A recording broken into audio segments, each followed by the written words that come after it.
முருகப்பெருமான் மீது அளவற்ற பக்தி கொண்ட செந்தில்நாதன் என்ற பக்தர் ராணிப்பேட்டை அருகில் உள்ள ஒரு கிராமத்தில் வாழ்ந்து வந்தார். அவர் மிகவும் ஏழை. மாதந்தோறும் வரும் சஷ்டி திதியில் தவறாமல் விரதம் இருந்து கந்த சஷ்டி கவசத்தை பாராயணம் செய்வார். பலரும் ஏன் இவ்வளவு கஷ்டப்பட்டு விரதம் இருக்கிறாய், வேறு வேலை இல்லையா என்று கேலி செய்தனர். ஆனாலும் செந்தில்நாதன் தன் விரதத்தை விடவில்லை. ஒருமுறை செந்தில்நாதனுக்கு காய்ச்சல் வந்து உடல் நலம் மிகவும் குன்றியது. அதே நாளில் சஷ்டி விரதம் வந்தது. பசியாலும் காய்ச்சலினாலும் உடல் நடுங்கியது. மனைவி எவ்வளவோ வற்புறுத்தியும் இல்லை, சஷ்டி விரதம் இருக்க வேண்டும் என்று அடம் பிடித்தார்.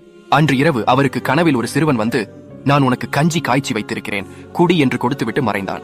விடிந்ததும் செந்தில்நாதன் உடல்நலக் குறைவின்றி சுறுசுறுப்பாக எழுந்தார். வீட்டிற்கு வெளியே புதுப்பானையில் சுவையான கஞ்சி இருந்தது. செந்தில்நாதன் ஆச்சரியப்பட்டார். அப்போது அவர் வீட்டுக்கு எதிரில் உள்ள முருகன் சிலையின் பாதத்தில் ஒரு சிறுவனின் கைரேகைகள் பதிந்திருந்தன. அவருக்கு புரிந்தது, கேலி செய்தவர்கள் மத்தியில் சஷ்டி விரதத்துக்காக முருகனே சிறுவனாக வந்து கஞ்சி கொடுத்து தன் பக்தரை காப்பாற்றியது என்று. அன்று முதல் செந்தில்நாதனின் வறுமை நீங்கியது. அவர் வாழ்க்கையும் இனித்தது. சஷ்டி விரதம் இருப்பவர்களை முருகன் ஒருபோதும் சோதிப்பதில்லை. முருகன் மிகவும் பிடிக்கும் என்றால் லைக், சப்ஸ்கிரைப் பண்ணுங்க.